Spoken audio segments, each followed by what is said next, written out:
Hoje a gente vai mergulhar de cabeça numa das histórias mais profundas e até perturbadoras da humanidade, que é o livro de Jó.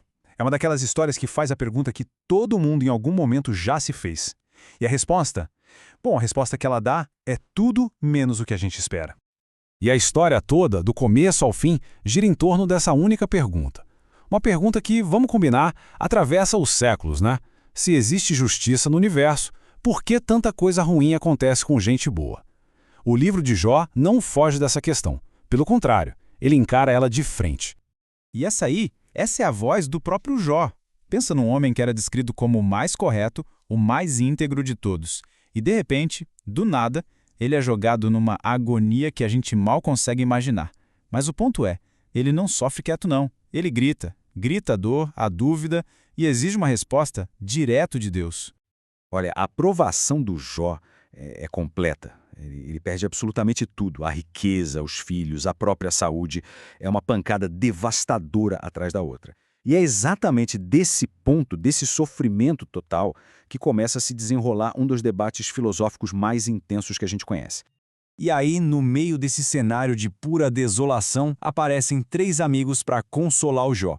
Pelo menos essa era a ideia, né? Só que, em vez de conforto, o que eles trazem na bagagem é a sabedoria padrão da época. Eles chegam tentando a todo custo encaixar a tragédia do Jó numa caixinha, numa explicação bem simples. Para esses amigos, a lógica é cristalina. Sofrimento é castigo por pecado. Ponto final. O argumento deles se baseia numa visão de mundo bem direta, sabe? É quase uma contabilidade cósmica. Para eles, o universo funciona assim. Fez coisa boa, recebe recompensa. Fez coisa ruim, recebe punição. Então a conta é fácil. Se o Jó está sofrendo, é porque ele deve ter feito alguma coisa para merecer. Simples assim. E o mais impressionante é que é um coro, um depois do outro. Todos eles batem na mesma tecla. Vem o Bildade, depois o Zofar, até o mais novo, o Eliú. E a mensagem é sempre a mesma. Jó, com certeza tem algum pecado escondido aí. Confessa logo, se arrepende, que a sua vida volta ao normal. Só que o Jó, ele se recusa a engolir essa fórmula pronta. E é exatamente aqui que a história pega fogo, que o conflito se torna aberto. Ele vai contra toda a lógica dos amigos e bate o pé, defendendo a sua inocência. Porque lá no fundo, ele simplesmente sabe que não fez nada para merecer aquele castigo. E essa frase define a posição dele, uma posição que não muda por nada. Mesmo com uma dor que a gente nem imagina e com toda a pressão dos amigos, ele se agarra com unhas e dentes na sua integridade. Ele se recusa a mentir, seja para si mesmo ou para Deus, mesmo que o preço disso seja continuar sofrendo. E com isso, a gente chega num beco sem saída. De um lado, os amigos, naquela insistência, confessa o seu pecado escondido. E do outro, o Jó, gritando, mas eu sou justo, eu exijo uma resposta de Deus. É um impasse total, ninguém arreda o pé.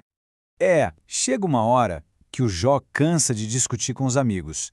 Ele resolve levar o caso dele para a instância máxima, para o tribunal celestial. Ele não quer mais saber de intermediários.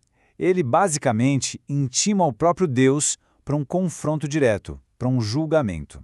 É um ato de uma coragem e de uma audácia que é de deixar qualquer um de queixo caído. E então, quando todos os argumentos humanos já foram ditos, quando parece que só resta o silêncio e o desespero, acontece. A história dá uma guinada espetacular. Do meio de um redemoinho, Deus finalmente responde. Só que a resposta não tem nada a ver com o que o Jó ou qualquer um de nós poderia imaginar. Deus não chega com uma lista de erros, não dá uma explicação do porquê de tudo aquilo. Pelo contrário, a conversa toda é virada de ponta cabeça.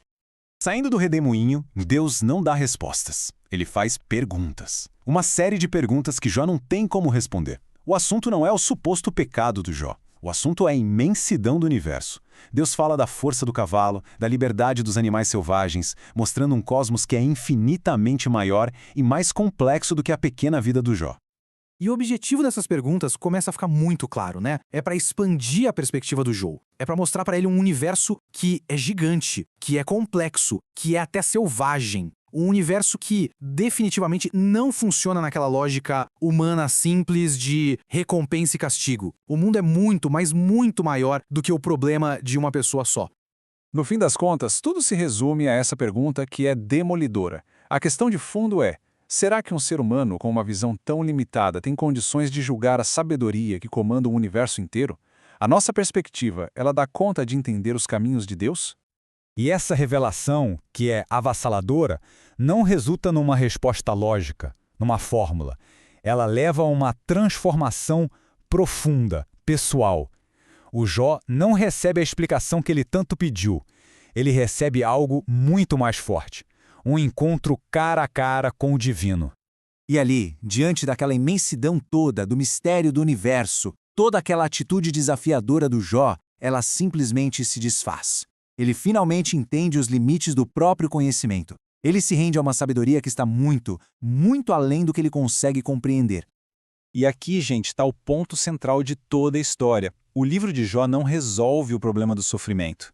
Não tem uma fórmula mágica para entender por que as coisas ruins acontecem. O que ele faz é mostrar os limites do nosso entendimento. E ele sugere que talvez a verdadeira fé não seja ter todas as respostas, mas sim confiar, mesmo sem ter resposta nenhuma. Então, no fim das contas, a história de Jó deixa a gente com esse dilema, um desafio que é tão atual hoje quanto era há milhares de anos. O que será que é mais importante, ficar nessa busca sem fim por respostas que talvez nunca venham, ou ter a coragem de manter a fé mesmo encarando o desconhecido? A pergunta fica no ar.